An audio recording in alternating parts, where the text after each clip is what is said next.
하나님으로부터 옴, 하나님께로 감이란 제목으로 오늘 말씀 나누도록 하겠습니다. 자, 의미심장하죠? 하나님으로부터 옴, 하나님께로 감. 지난주에는 온 세상의 구원자 예수 그리스도를 예표하는 요셉이 죄로 인해서 죽은 애굽인들, 그저 저와 여러분이에요. 애굽인들을 살리기 위해서 참 독특한 행동을 했어요. 그들 몸에 붙어있는 것들을 하나하나 제거했어요. 근데 왜 제거했냐면 그것들을 제거하지 않으면 그들이 참된 생명을 바라보지 못하기 때문에. 제일 처음에는 뭘 제거했어요? 돈을 제거하고, 그 다음에는 가축을 제거하고, 그 다음에는 그들 몸과 결탁되어 있던 아담아, 그죠? 그 애굽 사람들은 아담이에요. 네. 근데 그 아담아는 어떤 거예요? 아돔이에요. 붉은 거예요. 굉장히 성경은 땅과 하늘에 대하여 죄로 인해서 죽은 사람, 또 하나님의 생명에 반응하는 사람으로 이렇게 굉장히 상징적으로 이렇게 구분하고 있다는 거. 죄된 인생으로 하여금 잘 알아듣도록 이렇게 묘사하고 있다는 거 기억하시기 바라요. 자, 그래서 요셉이 참 독특한 행위를 했다고 그랬죠. 돈도 제거하고, 가축도 제거하고, 토지 제거하면서 결국은 그들이 우리가 바로의 종이 되겠습니다. 이것은 궁극적으로 우리가 사고나빠냐 당신의 종이 되겠습니다. 예수 그리스도의 종이 되겠습니다. 그들을 하나님의 종으로 기꺼이 되겠다는 고백을 하게 했습니다. 그죠? 이게 굉장히 중요한 겁니다. 저와 여러분이 기독교인이고 성경 말씀을 읽으면서 우리가 그리스도의 종이지 라고 고백을 하지만 이것이 이 그리스도의 종이라는 고백이 어떤 고백인가, 그 의미를 잘 생각하셔야 된다는 거죠. 종은 자기 의지가 없다라는 거, 예수님의 의지만 따르는 자가 종이라는 거, 그리스도의 종이라는 거 기억하시기 바라요. 자, 그리고 지난주 말씀에서 땅의 것, 붉은 것과 생명인 떡과의 관계를 한번 잘 생각해 보시기 바라요. 창세기부터 신약까지 성경은 어떤 이야기냐 하면 땅의 것, 이 붉은 것이 생명의 것, 하늘의 것을 죽이려고 하는 스토리예요. 그런데 그 스토리가, 그 죽이려고 하는 시도가 실패해요. 그런데 굉장히 소수에게만 실패해요. 대다수는 성공해요. 대다수는 계속해서 땅의 것을 붙든단 말이에요. 그렇잖아요. 그래서 예수님께서 이 세상에서 내가 믿음을 가진 자를 보겠느냐, 이 말은 거의 없다라는 거거든요. 노아의 시대에도 사람 많았습니다. 근데 구원받은 자는 노아와 그 식구들 외에는 다 멸망당했습니다. 결국은 땅의 것이 다 먹어버린 거예요. 잘 보시기 바라요.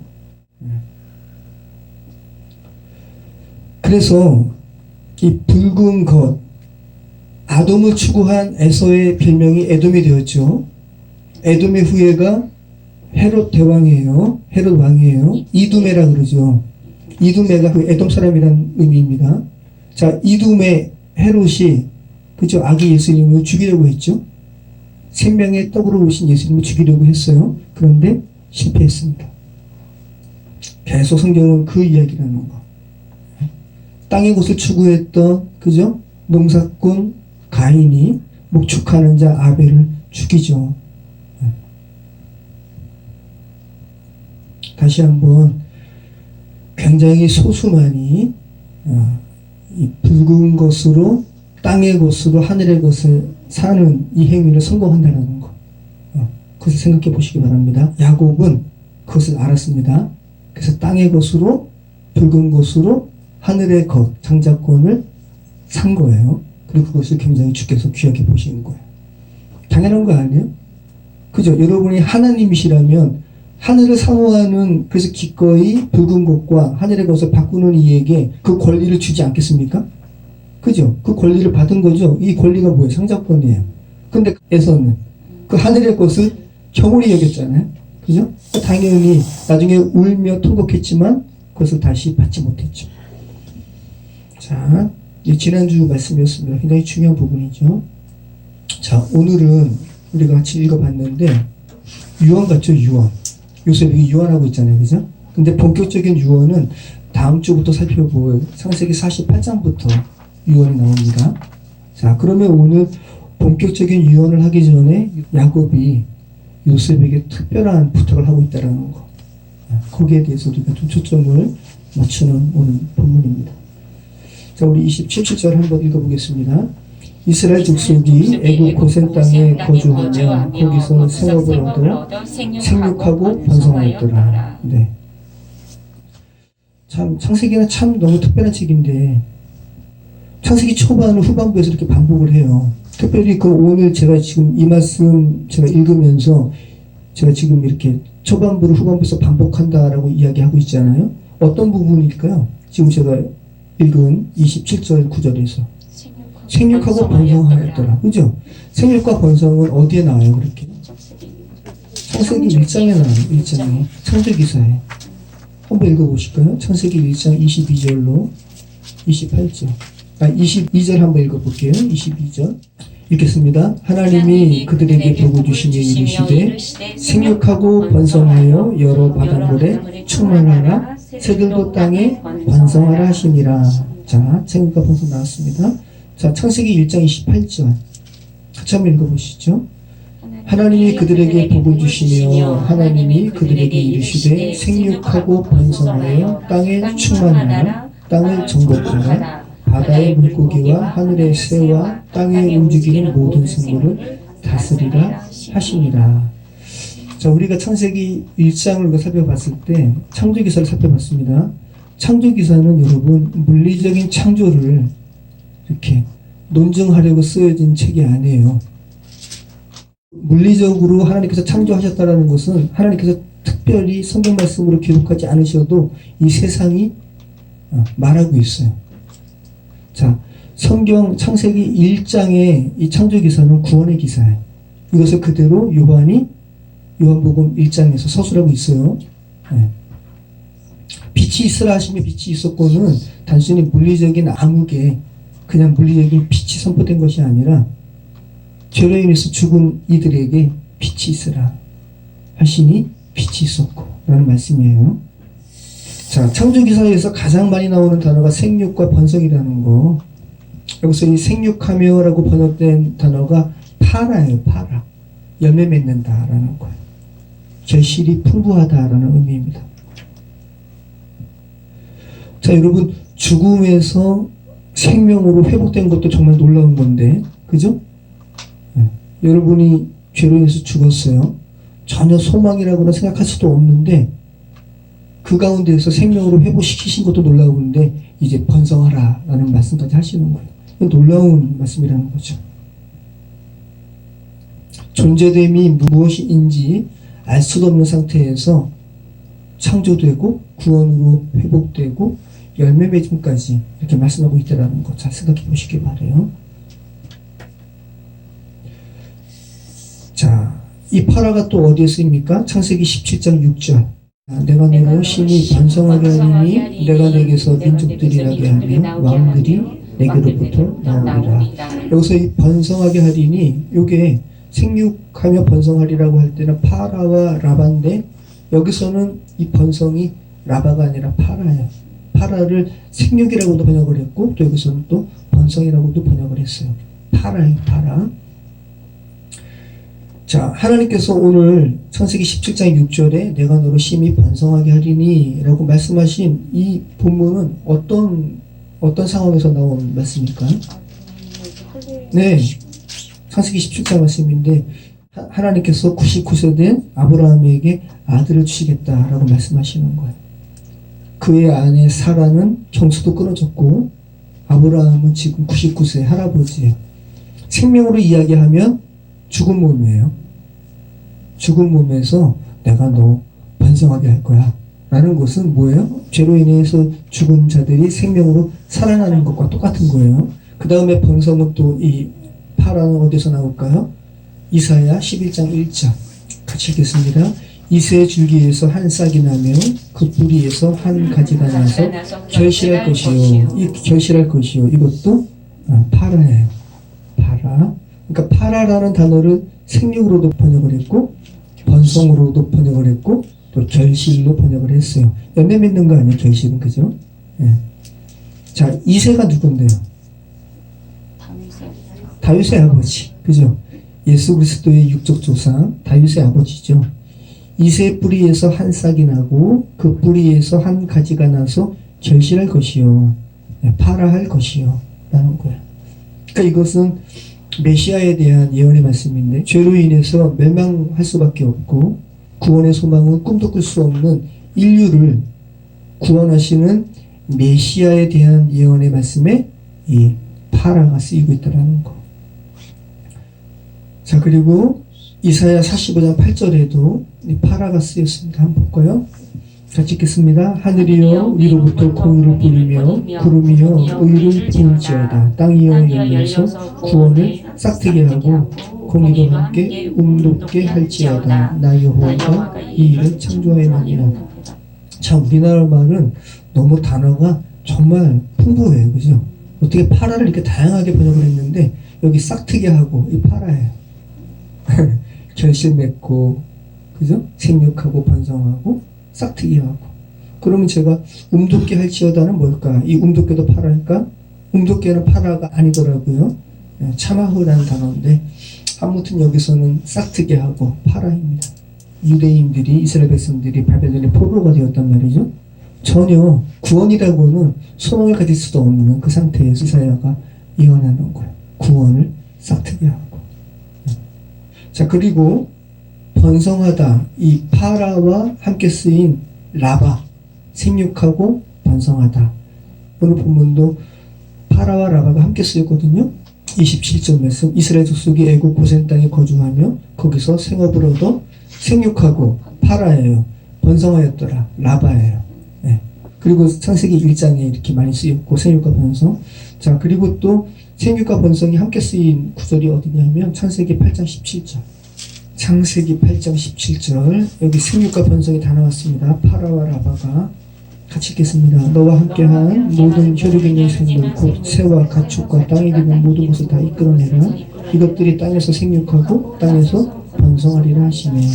자, 창세기 9장 1절 하나님이 노아와 그 아들들에게 복을 주시며 그들에게 이르시되 생육하고 번성하여 땅에 충만하라. 네, 이것은 새로운 창조예요. 죄로 인해서 물로 다 심판받았거든요. 다 죽었어요. 다 멸망당했어요. 그런데 방주 안에 있는 노아와 그 아들들에게 하나님께서 새로운 창조의 말씀을 하시는 거예요. 다시 너희는 생육하고 번성하라. 네. 한마디로 그러니까 구원의 메시지에 이 생육과 번성, 파라와 라바가 쓰이고 있다는 거. 근데 다시 지금 오늘 본문 야곱의 후손 이스라엘 자손들이 이렇게 생육하고 번성하였더라. 이렇게 표현하고 있다는 거죠. 자, 창세기 28장 3절에도 이 생육과 번성이 나옵니다. 창세기 28장 3절. 이제 야곱과 관련해서 생육과 번성이 오늘 본문도 나왔는데 두 구절을 더 살펴볼게요. 창세기 28장 3절. 같이 읽겠습니다. 전능하신 하나님이 내게 복을 주시어 내가 생육하고 번성하게 하여 내가 여러 족속을 이루게 하시고. 예, 이게 지금 아버지 이삭이 이야기하는 거예요.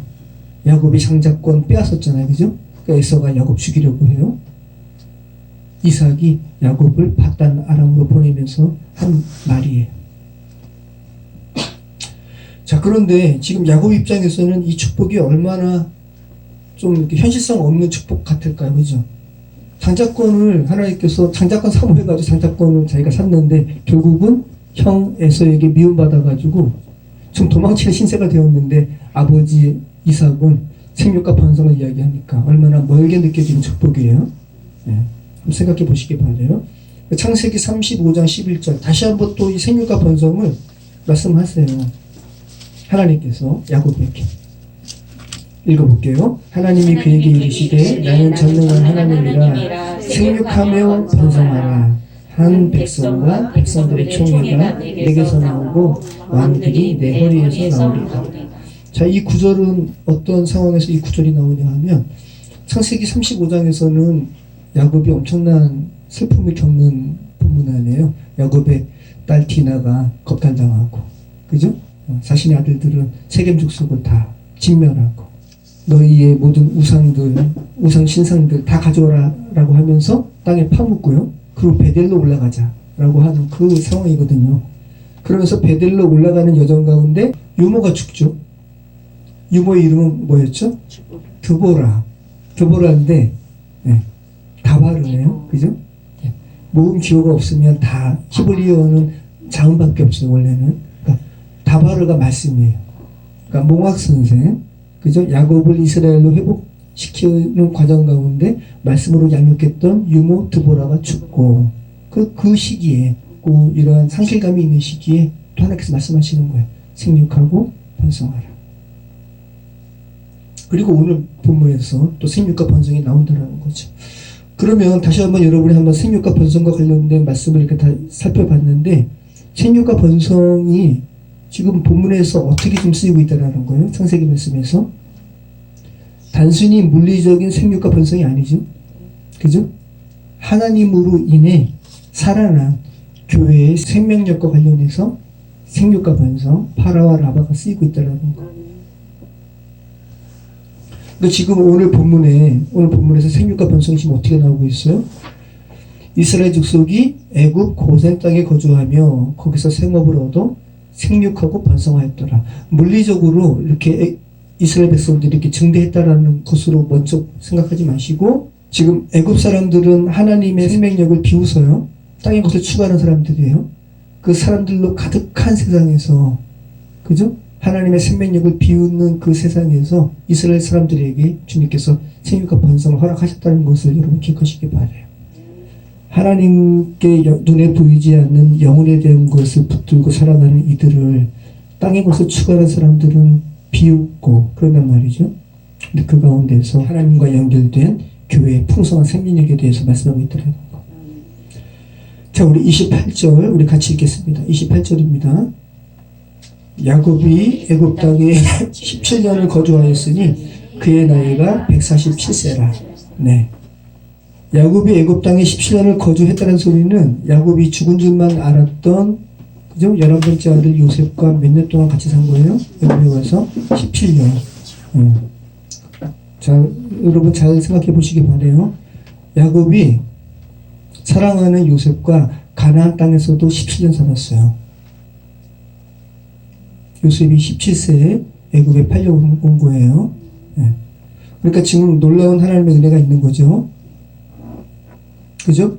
하나님께서 야곱과 요셉이 가나안 땅에서 함께 살았던 17년만큼 애굽에서 그 요셉과 제외해가지고 17년을 정확하게 다시 이렇게 회복시켜 주시는 그 생애를 살게 하셨다는 거. 굉장히 하나님의 세밀하신 그런 은혜가 있습니다. 자, 우리 29절로 우리 29절만 함께 읽어보겠습니다. 29절입니다. 이스라엘이 죽을 날이 가까움에 그의 아들 요셉을 불러 그에게 이르되 이제 내가 내게 은혜를 입었거든 청하노니 내 손을 내 허벅지 아래에 놓고 인애와 성실함으로 내게 행하여 애굽의 나를 장사하지 아니하도록 하라. 자, 오늘 본문은 이제 지금 여러분 야곱이 곧 죽잖아요. 죽음 앞두고 하나님의 아들됨을 이룬 자가 육신이라는 허울을 벗는 시점에 무엇을 구해야 하는지를 지금 말씀하고 있는 본문이에요. 저와 여러분도 정말 하나님과 이렇게 교통하는 삶을 산다면 여러분이 죽을 때를 알 거예요. 그죠? 그런 가운데 정말 무엇을 구해야 되는가 다시 한번 생각해 보시기 바라요. 이스라엘이 요셉을 불러 무엇을 부탁합니다. 뭐를 부탁합니까? 자신을 애굽에 장사하지 말 것을 부탁합니다. 그죠? 자, 그 이스라엘이 요셉에게 부탁하는 말에 사용된 단어를 보세요. 요셉아, 내가 내게 은혜를 입었거든. 요셉은 온 세상의 구원자, 사브나 바네아예요. 예수 그리스도를 예표하는 요셉에게 하나님의 아들로 회복된 이스라엘이 부탁하고 있다는 거, 그리고 그 요셉과 관련된 부탁하는 그 말과 관련된 단어들을 한번 보시라는 거죠. 내가 내게 은혜를 입었거든. 은혜가 나오고요. 그죠? 내 손을 내 허벅지, 야레크라고 했죠?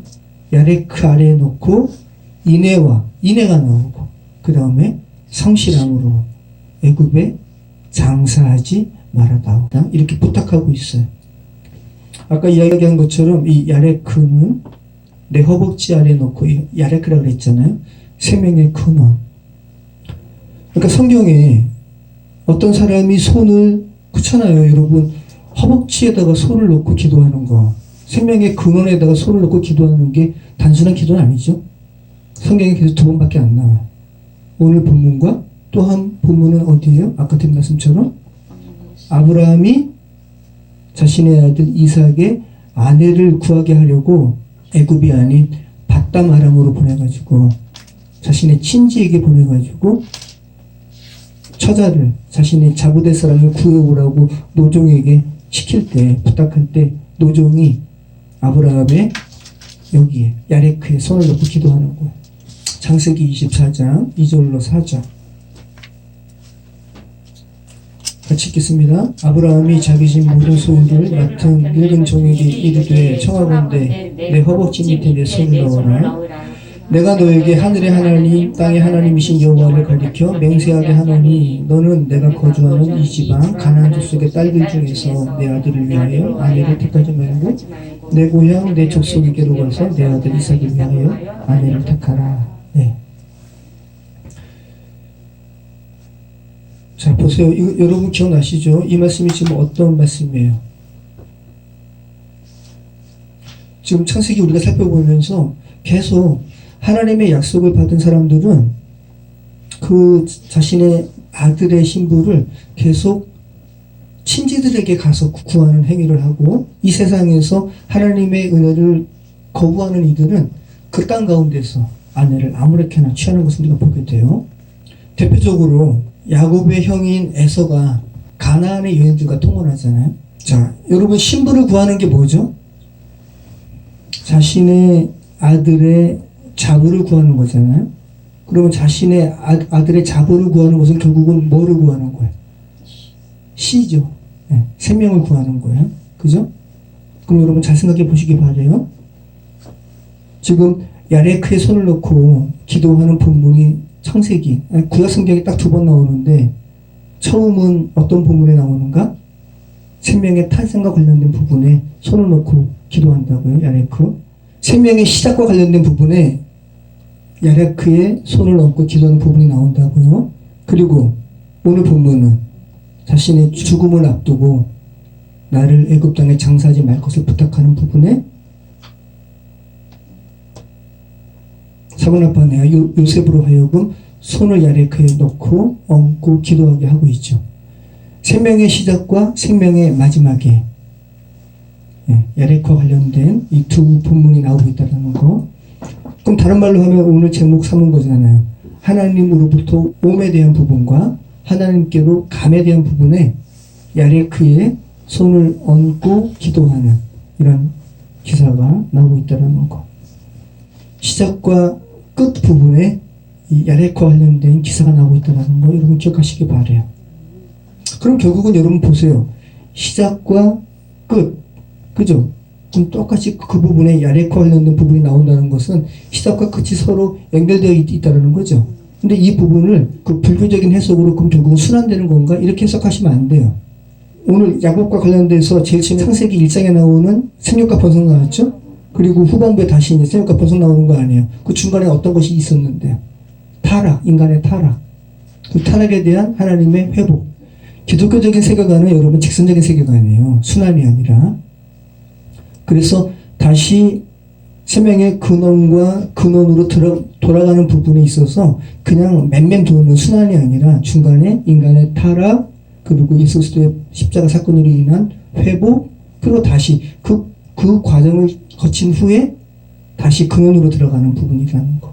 여러분 그 부분을 분명히 생각하시기 바라요. 그 불교의 순환적인 세계관과 기독교적인 세계관은 얼마나 다른가. 완전히 다르다는 거. 자, 야곱이 지금 요셉에게 애굽에 장사하지 말 것을 부탁하며 말하는 세 가지 단어가 있다고 그랬습니다. 가장 먼저는 뭐예요? 은혜예요. 내가 내게 은혜를 입었거든. 예수 그리스도께 은혜를 구하죠. 당연한 겁니다. 이 헨이라는 단어예요. 두 번째는 뭐예요? 인애. 인애와 성실함으로. 이 인애는 헤세드예요. 헤세드? 여러분 많이 들어보셨죠? 그 다음에 성실은 에메트예요.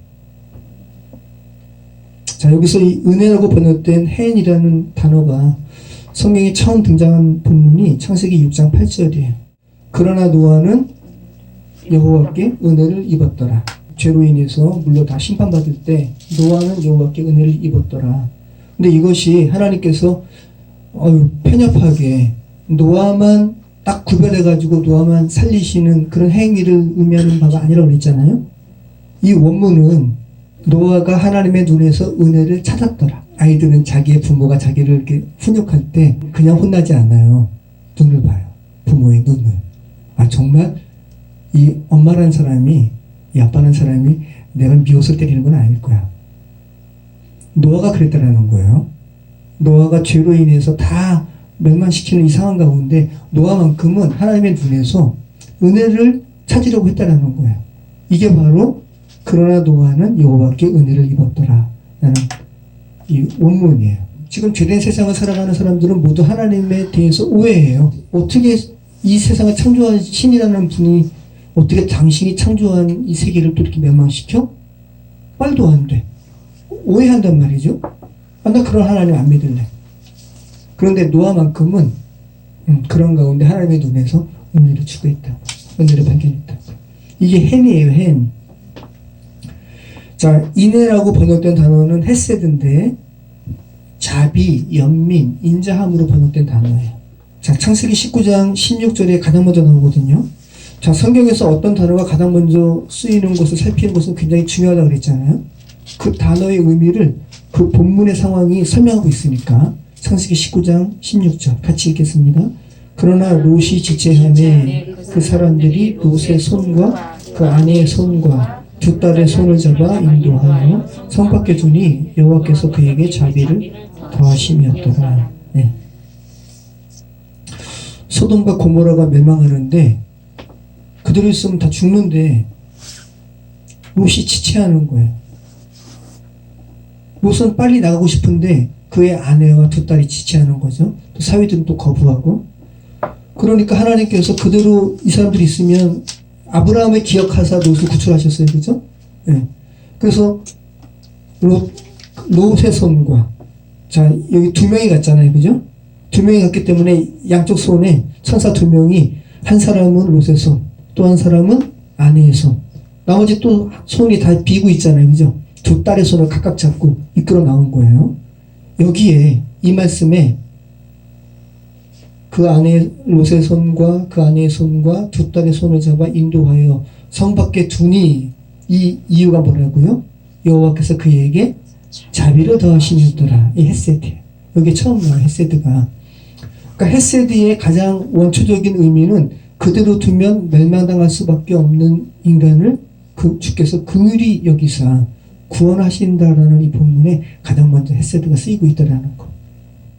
그냥 감상적으로 자비, 인자함 이런 개념보다는 그들이 있으면 멸망당하는 자의 처지를 불쌍히 여기셔서 그의 손을 잡고 빼내는 것보다 더 큰 자비가 어디 있어요? 이게 가장 큰 자비죠. 이게 헤세드예요. 그 다음에 또 한 번 야곱이 사바나파니아 요셉에게 지금 부탁하는 이 본문에서 쓰이는 단어가 뭐예요? 성실함이에요. 29절 이스라엘이 죽을 날이 가까우매 그의 아들 요셉을 불러 그에게 이르되 이제 내가 내게 은혜를 입었거든 청하노니 내 손을 내 허벅지 아래에 놓고 인애와 성실함으로 내게 행하여 애굽의 나라를 장사하지 아니하도록 하라. 자, 지금 은혜 살펴봤고 인애 살펴봤고 성실함, 에메트란 단어인데 이 에메트란 단어가 어디 나오냐 하면 자, 성실한 거예요. 성실한 게 뭔데요? 끝까지 책임지는 거. 자, 성실함이란 단어가 또 어디 나왔냐면 이 야렉과 관련된 본문 아까 뭐 살펴봤죠? 아브라함의 노종이 아브라함의 야렉의 손을 얹고 기도하죠. 맹세하죠. 제가 반드시 당신의 처자를 데려오겠습니다. 여기에 아브라함의 노종 엘리에셀이 아브라함의 자부 리브가를 구하는 이 본문에 성실함으로 주께서 나를 이끄셨다라고 이렇게 이야기하죠. 리브가의 식구들에게. 거기에 에메트가 나와요. 한번 읽어보실게요. 창세기 24장 27절 같이 읽겠습니다. 이르되 나의 주인 아브라함의 하나님 여호와를 찬송하나이다. 나의 주인에게 주의 사랑과 성실을 그치지 아니하셨사오며 여호와께서 길에서 나를 인도하사 내 주인의 동생 집에 이르게 하셨나이다 하니라. 네. 아브라함의 도저 엘리에셀이 고백하는 거예요. 내가 하나님을 찬송합니다. 나의 주인에게 주님께서 사랑과 성실, 네. 이게 에메트예요. 사랑과 성실을 그치지 아니하셨습니다. 성실하게 그분께서 나를 여기까지 인도하셔서 내 주인의 자부를 만나게 하셨습니다. 라고 지금 고백하는 거죠. 자, 아까 드린 말씀처럼 하나님께서 그죠? 강한 부분 그러면 지금 에메트가 어떤 구절에 쓰이고 있는 거예요? 야레크와 똑같은 거예요. 생명의 시작과 끝 부분에 야레크가 쓰인 것처럼 생명의 시작과 끝과 관련된 부분에 주의 성실하심이 쓰이고 있다는 거.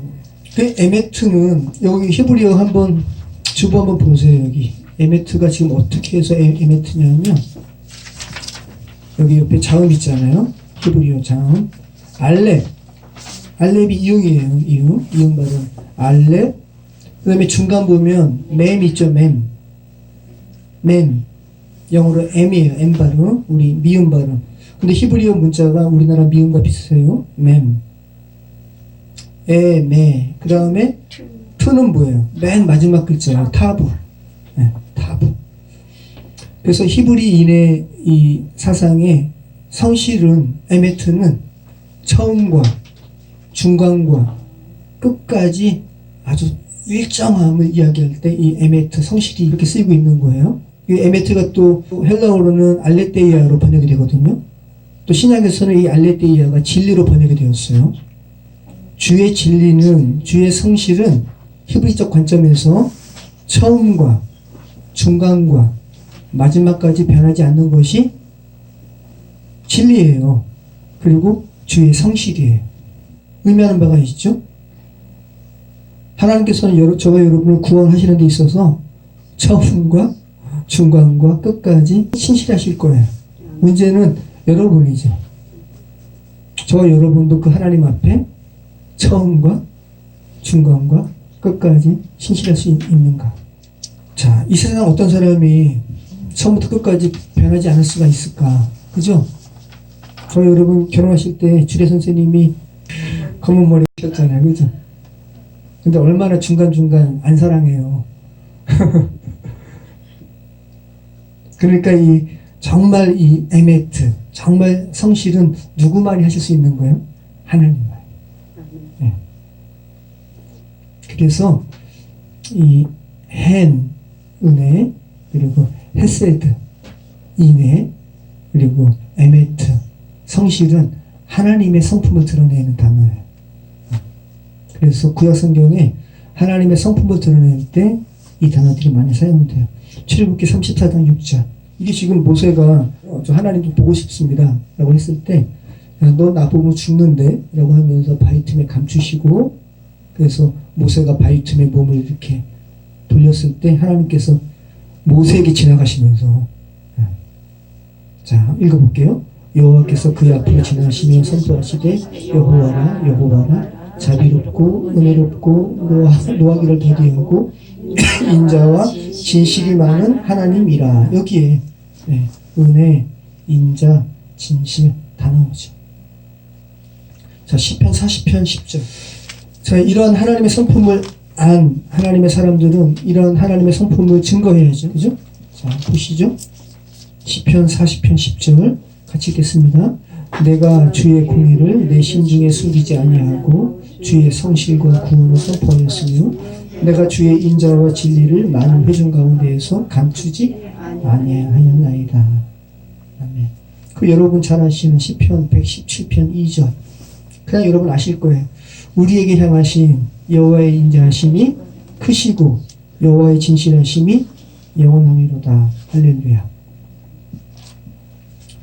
자, 은혜, 성실, 인자는 하나님의 성품을 드러내는 단어라는 거. 그래서 신약으로 와서 이 은혜, 카리스죠. 은혜. 헬라어로는 카리스예요. 그리고 진리는 알레테이라고 그랬잖아요. 이 은혜와 진리는 예수 그리스도를 설명하는 단어에, 묘사하는 단어에 은혜와 진리가 나오죠. 그래서 순복음 계열의 은혜와 진리 교회. 그죠? 네. 자, 요한복음 1장 14절. 말씀이 육신이 되어 우리 가운데 거하심에 우리가 그의 영광을 보니 아버지의 독생자의 영광이요 은혜와 진리가 충만하더라. 네. 자, 예수님을 묘사하면서 설명하면서 은혜와 진리가 충만하더라. 카리스 알레테이아. 자, 요한복음 1장 17절. 율법은 모세로 말미암아 주어진 것이요 은혜와 진리는 예수 그리스도로 말미암아 온 것이라. 예. 자, 요한 2서 1장 3절. 같이 읽겠습니다. 은혜와 긍휼과 평강이 하나님 아버지와 아버지의 아들 예수 그리스도께로부터 진리와 사랑 가운데서 우리와 함께 있으리라. 예. 자, 그러면 오늘 본문에서 다시 이제 창세기로 돌아와서 오늘 본문에서 이제 곧 죽음을 앞둔 이스라엘이 자신을 애굽이 아닌 조상들이 묻힌 곳에 장사해달라고 부탁하는 그 대상이 왜 요셉인 줄 알겠죠. 요셉은 누구를 예표하니까? 예수 그리스도. 네, 사분합 아내야. 그리고 예수 그리스도에게 그렇게 자신의 장사됨에 대해서 부탁하면서 나오는 단어가 은혜, 인애, 진실, 헬라어로는 알레테이아, 진리가 왜 언급되는지 알겠죠? 예수님을 예표하는 인물이기 때문에 그런 표현을 쓰면서 부탁하고 있는 거예요. 자, 우리의 구원자이신 예수 그리스도가 아니면 어느 누가 우리를 아버지 하나님께 온전히 회복시킬 수가 있겠어요? 온 세상의 구원자 예수 그리스도를 예표하는 사분학 바네야 요셉에게 그래서 야곱이 부탁하고 있는 거예요. 이건 너무 중요한 거예요. 모든 인생이 하나님께로부터 오고 또 하나님께로 온전히 돌아가는 이 여정은 예수 그리스도의 은혜와 진리 아니면 하나님의 은혜와 성실 아니면 가능하지 않기 때문에 그래서 이렇게 오늘 창세기 본문이 이렇게 말씀하고 있다는 거 기억하시기 바랍니다. 자, 우리 30절 말씀 같이 읽겠습니다. 내가 조상들과 함께 눕거든 너는 나를 애굽에서 메어다가 조상의 묘지에 장사하라. 요셉이 이르되 내가 아버지의 말씀대로 행하리이다 하고 야곱이 또 이르되 내게 맹세하라 하매 그가 맹세하니 이스라엘이 침상머리에서 하나님께 경배하니라. 자, 지금 야곱이 요셉에게 장사할 것을 부탁하는 조상의 묘지가 어디예요? 막벨라 굴이에요. 조상의 묘지에 장사하라. 이 막벨라 굴이에요. 아브라함이 묻히고 이삭이 묻히고 또 야곱의 부인 레아가 묻히고 그곳에 나를 장사하라 라고 지금 부탁하는 거예요. 야곱은 애굽으로 가고 싶지 않았다 그랬어요. 왜냐하면 자신의 조상이 묻힐 막벨라 굴이 가나안에 있는데 내가 조금 있으면 죽는데 내가 어떻게 애굽으로 가냐. 그죠? 근데 하나님께서 내려가라 라고 말씀하시는 거예요. 그죠? 반드시 너가 다시 돌아오게 될 거야. 이 말씀을 야곱은 계속 붙들고 있는 거예요. 그리고 죽음 앞두고 요셉에게 부탁하고 있는 거죠. 자, 막벨라굴 다시 한번 여러분 기억을 상기하시기 바래요. 막벨라굴은 뭐를 그렇게 대표적으로 드러내는 묘지입니까? 막벨라굴은 우리는 모두 이 세상에서 나그네입니다 라는, 우리는 본향을 찾는 아버지 집을 쫓아가는, 우리는 이 세상에서 나그네입니다 라는 것을 죄된 세상 사람에게 공표하는 그런 대표적인 장소가 막벨라굴이에요. 그래서 이 막벨라굴을 아브라함이 사라가 죽었을 때 막벨라굴에 이렇게 묻게 해달라고 햇사람에게 이야기했을 때 햇사람들이 뭐라고 그랬어요? 아, 당신은 굉장히 큰 사람이고 부자인데, 그리고 우리에게 너무 귀한 사람인데 그냥 스스로서 우리가 그냥 주겠습니다. 네. 근데 이 아브라함이 부득불 아니다. 부득불 내가 돈 주고 사겠다 해가지고 또 그 다음에 햇사람이 아주 제된 사람의 속성대로 되게 비싼 값을 불러요. 그리고 아브라함이 기꺼이 사는 거예요. 네. 우리가 이 세상에서 하나님의 백성들은 나그네입니다라는 것을 공표하는 장소가 막벨라굴이라는 거. 우리가 본향을 찾는 사람들임을 신약에서 그렇게 바울이라고 해야 되나요? 하여튼 히브리서 기자를 어떤 사람은 바울이라고 그래요. 왜 쓰여진 단어들이 바울 서신과 비슷해서. 근데 아무튼 알 수는 없어요. 히브리서 기자가 이 세상에 나그네 됨의 정체성을 가진 그리스도인들에 대해서 기록하고 있잖아요. 자, 히브리서 11장 13절. 자, 같이 읽겠습니다. 이 사람들은 다 믿음을 따라 죽었으며 약속을 받지 못하였으되 그것들을 멀리서 보고 환영하며 또 땅에서는 외국인과 나그네임을 증언하였으니 그들이 이같이 말하는 것은 자기들이 본향 찾는 자임을 나타냅니다. 그들이 나온 바 본향을 생각하였더라면 돌아갈 기회가 있었으려니와 그들이 이제는 더 나은 본향을 사모하니 곧 하늘에 있는 것이라. 이러므로 하나님이 그들의 하나님이라 일컬음 받으심을 부끄러워하지 아니하시고 그들을 위하여 한성을 예비하시느니라. 아멘. 자, 죄된 세상 사람들이 자기가 나온 바 본향을 생각했더라면, 그죠? 영원한 하나님의 이 나라 본향이 아닌 물리적인 본향을 생각했더라면 돌아갈 기회가 있었을 거야. 근데 내 백성들은 정말 진짜 본향이 어디 있는 줄 알았다. 그 본향을 지금 찾는 사람들이다. 내가 그들을 부끄러워하지 아니한다라고 이야기하고 있잖아요. 이 믿음장에서 이야기하고 있는 거야. 자, 그러면 이 막벨라굴 나그네의 묘지와 관련된 말씀을 또 우리가 어디서 살펴봤습니까? 신약에서. 나그네의 묘지가 신약에서 또 어떤 구절에 나와요? 예수 그리스도를 은 30을 주고 팔아넘긴 가룟 유다가 죄책감에, 그죠? 이 은 30을 어떻게 해요? 대제사장 앞에 던져버리잖아요. 던진단 말이에요. 죄책감에. 그랬더니 대제사장들이 뭐라 그래요? 그러니까 사단이 아주 이렇게 악하다고요. 아, 이제 모른다 그래요. 야, 이건 네가 한 일이니까 네가 당하라 하면서. 그러니까 가룟 유다가 거기서 나와서 떨어져 죽어요. 몸에서. 그래서 창자가 터져 나와서 죽죠. 그 다음에 대제사장들이 이 돈은 피 묻은 돈인데 성전구에 둘 수가 없다고 하면서 나그네의 묘지를 사죠. 이게 뭐예요? 아겔다마. 그죠? 아겔다마. 우리말로 번역하면 피밭이에요. 피밭.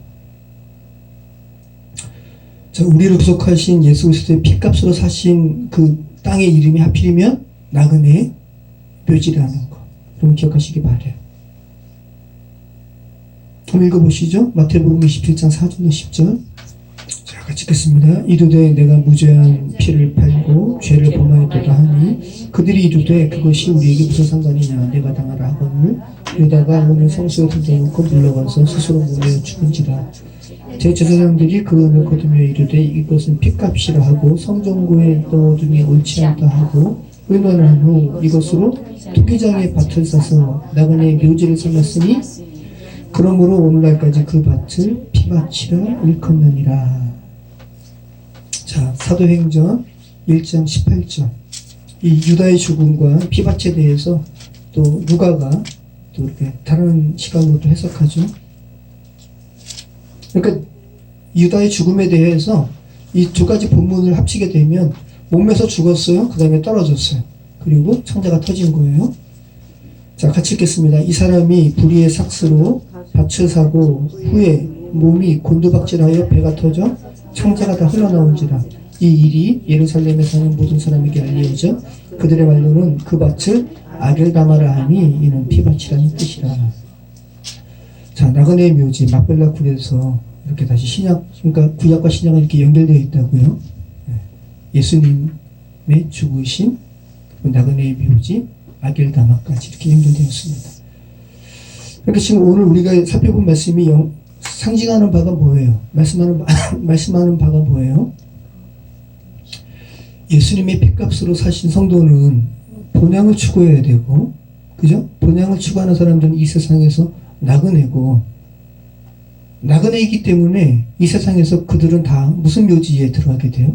나그네 묘지에 들어가는 거예요. 네. 여러분, 묘지가 뭐예요? 우리가 땅에 묻히던 화장에서 그 뼈가 그 봉인된 함에 들어가든 다 뭘로 덮이는 거잖아요. 묘지는 시신이 덮여서 뭘로 덮여서, 그죠? 흙으로 덮이든 도자기로 만든 도자기 뚜껑에 덮이든 다 뭘로 덮여지는 거예요. 근데 우리가 왜 죽어요? 원래 우리 인간은 죽는 존재로 태어난 존재가 아니에요. 우리가 죽는 것은 죄 때문에 죽어요. 그리고 죄의 증거가 시신이에요. 그죠? 이 시신을 덮는 게 뭐예요? 흙이고 나그네 묘지고, 묘지는 덮는 거예요. 자, 그럼 피박 아겔다마로 여러분이 이렇게 연결시켜 본다면 결국은 죄된 우리를 덮는 것이 뭐예요? 예수 그리스도의 보혈로 덮는 거예요. 주의 보혈로 죄된 우리 육신을 덮는 거예요. 그래서 그렇게 지금 야곱이, 이스라엘로 회복된 야곱이 요셉에게 부탁하고 있는 거예요. 이 세상에서 나그네된 하나님의 백성은 그렇게 죄가 가리워진 채 주님께서 안 본 걸로 여기시는 거예요. 간과하시는 거예요. 그렇게 우리는 주의 본향에 들어가는 거예요. 그렇게 가려지지 않으면 안 되니까, 그래서 그토록 이스라엘 야곱이 예수를 예표하는 요셉에게 은혜와 인애와 진리로 나 반드시 막발라 굴에 나그네 묘지 묻어줘라고 부탁하는 거예요. 자, 다시 한번 30절, 우리 31절 한번 읽어보겠습니다.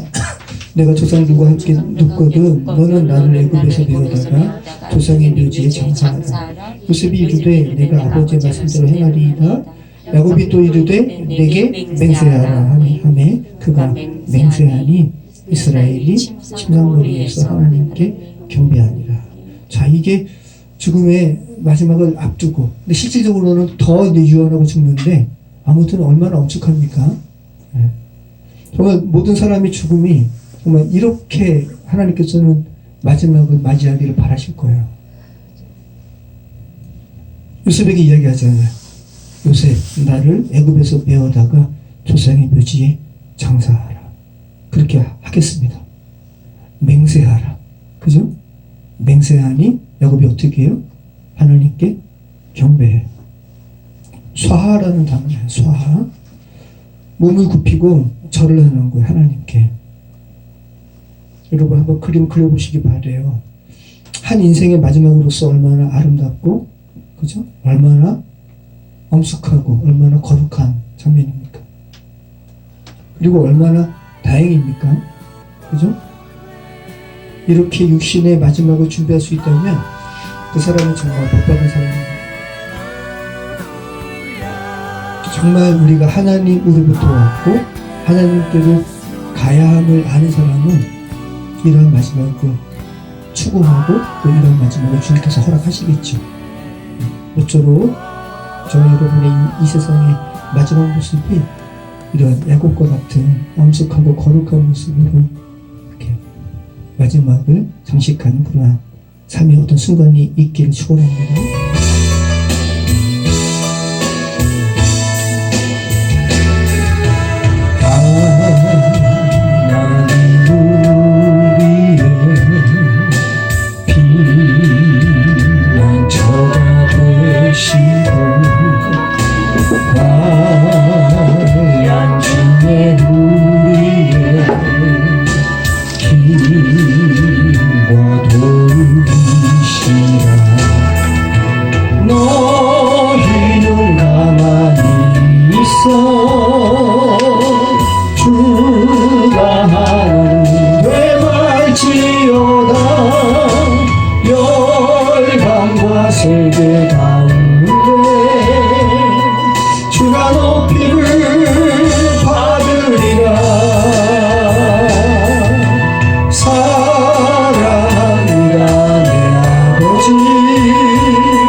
수많은